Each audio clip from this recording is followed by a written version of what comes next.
So Tanner Morgan, Gophers quarterback. I mean, I feel like you've been here forever. Long time. Like, it feels Long like you've time, been here bro. forever. Yeah. So let's start off with this. PJ Fleck, you've been here for, and it's like couples. They say when people get married, we'll talk about that later. Yeah. When people get married, couples start to act like each other, start to look alike. I'm pretty sure you've seen that on Twitter and Instagram and stuff, and people talk about those jokes. Yeah. But you and PJ are starting to like, I mean, you guys dressed alike today. You're starting to, like, what's gone into that where you literally, like, not on purpose, but you guys are starting to kind of look alike. I mean, he's got the bald head now. Yeah, I mean, definitely, you know, like the bald head is definitely like, you know, you get all kinds of jokes and you know, all kinds of things like that. So it definitely makes it look similar. But I mean, he's got good style too. You know, he's always fresh. So if I get confused for that, I'll take it any day of the week. But yeah, man, it's been a long time where I've got confused for coach. It happens, you know, if not daily, weekly for sure. So I'm just kind of used to it at this point and just kind of laugh it off and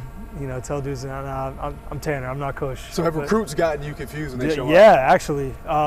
There's been a couple times where dudes have thought I was either coach or a coach. So I just kind of laughed that off. But I don't think any of those guys actually came here. So, you know. I was like, you should have just played it off, got them to commit, and then when they get here, like, you're the quarterback. Yeah, they're like, wait, what? Oh, man, like, what? But talk about this. So marriage, you're married 3 months in. That's not normal for college football. So how has that been as a college student, athlete, and being married? Man, it's been a blessing for sure. It's you know, it's different, but you know, for me and my wife, it was something that you know, we were ready for that step in our relationship, and you know, I'm super thankful for her and everything she does for me and you know, for us and for our relationship. You know, she sacrifices a lot. You know, I have a lot on my plate, and you know, she's very understanding of that, and so. You know, that helps me play better, definitely, and you know, it's just awesome to get done watching film and then go home and see my wife. So, I mean, because you have a bunch of 18-year-old right? Yeah, players. it's totally different spectrum. You right. know, guys who are just getting to college and you know, figuring their way out and things like that. So, you know, kind of my old head wisdom. You know, when it comes to relationships, whether they take it or not, that's up to them. So do you do like the campfire, like, hey, sit down, let me tell you some stories? You know, they'll be like, you know, I'll be, you know, talking to a guy, they'll be talking about things, and I'll tell them my experiences, or, you know, if it's a guy who has like a serious girlfriend, I'll talk to him about kind of, you know, issues that I've had in my relationships in the past, how we work through things, and, you know, because nobody's perfect, and it's easy to you know, in the social media age for everybody to think that certain relationships are perfect or people are perfect, and that's just not the case. So. Right. Well, so what's the best marriage advice you've gotten so far in this 3 months, or even leading up to it? Man, shoot, there's been a lot of good advice. I think, you know, the most important advice I've gotten that I've really taken to heart is just like how important communication is, because that goes a long way. And so, you know, me and Sarah, we always try to communicate things, what we're feeling, and you know, not shove stuff in. And so she's great at that, just telling me, you know, what she needs and ways that I can be better, ways that I'm doing things good. So it helps me out a lot being a husband for sure. And when you talk about the roll the boat culture, so PJ talked about one of the wins early this season. There were some cultural things that didn't happen that should happen. And I've seen you literally take a ball from a player, make sure he gives it to the ref. Yeah. So when you talk about culture communication, how has marriage communication helped you to communicate to your teammates and like be able to open up and say, hey, this is the issue we're having. Right. Like this has to get fixed on the field. Yeah, I think it's just another, you know, into a, you know, now I entered a covenant marriage, and it's just the communication is everything, and it shows you how important in your relationship, whether that's a team or, you know, with a significant other, how important that communication is on what you want to accomplish. So it's definitely made me understand even, you know, more in depth how important communicating with each other are, and you know, what we want to accomplish, of how we have to go about our business. So I think it's definitely helped me as a leader and as a player too. Yeah, and so we both, you know, went through stuff. My dad passed away a couple years ago. I still have tweets from your dad in my DMs that I think I told you that I've never released them. But, you know, I loved his, like, when you were battling for the #1 quarterback spot, and I would make comments. I didn't know he was paying attention, but he would send me a DM like, hey, keep this in mind and blah, blah. And yeah, you were right. Tanner did this. He loved you. Yeah. Like, he loved doing sports with you. Like, no doubt. I've been there with my dad. And so how has that transition been, like, you know, and not trying to cry, you know, because I'm trying to hold it back, but, you know, moving forward, you know, because you're a lot younger than I am. I was like 38, you know, you're still in your 20s. How has that been, not having your dad around? Yeah, I think it's a long process, right? And learning how to deal with those emotions in a healthy way, not bury things in, because football was a huge part of me and my dad's relationship. So it was hard at times.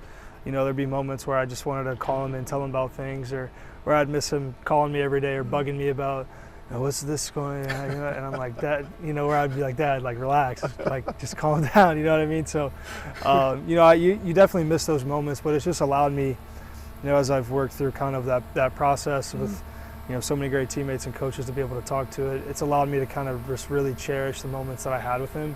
And, I still think about all the lessons that he taught me, especially in the last year of his life when his faith really grew, and he got really close with the Lord, and just kind of those lessons that he taught me, I say those in my head all the time. Because so he's just always with me.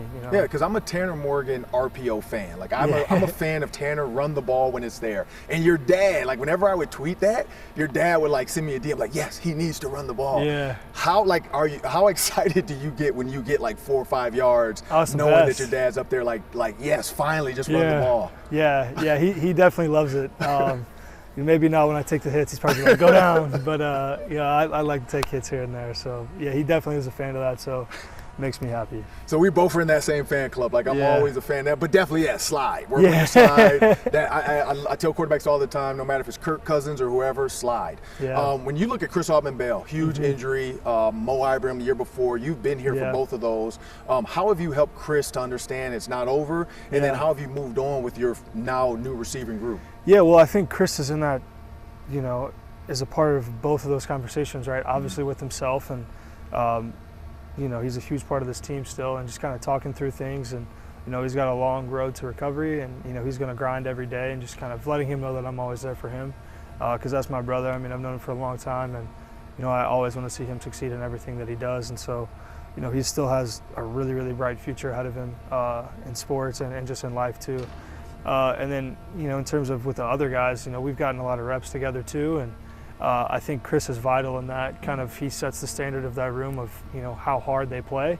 And those guys are taking that on. And we saw that last week. And so it's awesome to see Chris's leadership on the field, even though he's not on the field, if that makes sense. Yeah, no. So, and now look at football. I mean, you're killing it this year. The team's doing great. Defense is awesome. Third down efficiency as well. And we'll get into a little role play a little bit later. But when you look at third down efficiency and just the way you've been playing, like, why is your game taking like the next step? Yeah, I think there's, a couple main things. One, the guys that I'm on the field with are doing their jobs at a high level, which allows me to just play football and throw it to the open guy. The protection, the running backs in protection, running the ball on third down too. Receivers making plays, getting open, that makes my job a lot easier. I mean, you know that. Yeah. And then, secondly, coaching. Coach Straka's done a great job of teaching how to make certain plays work. Every look's not going to be perfect, but just knowing that process of where to go, and that allows me to just play ball on third down and do whatever it takes to help, to move the sticks, because we got to stay on the field, to score points. And so that's what it's all about, is just staying on the field longer and just converting those third downs so we can have more chances to get in the end zone. And a fun one for you, I've heard freshmen ask PJ in the past about the homecoming dance. I don't know if you were one of them when you were a freshman. No. But now you have a built-in prom date or homecoming date. You have a wife. I'm not giving you an idea, but you could surprise her with like a nice dress and take her out and say, hey, we're going out for homecoming after the game. But have you even thought about that? Like, hey, this is homecoming, I have a wife, but hey, maybe I should still do something special. Man, that's a great idea. Something I might steal. But there's always, for me, it's always, finding time throughout the week to make sure she feels like she's a priority in my life, because she is.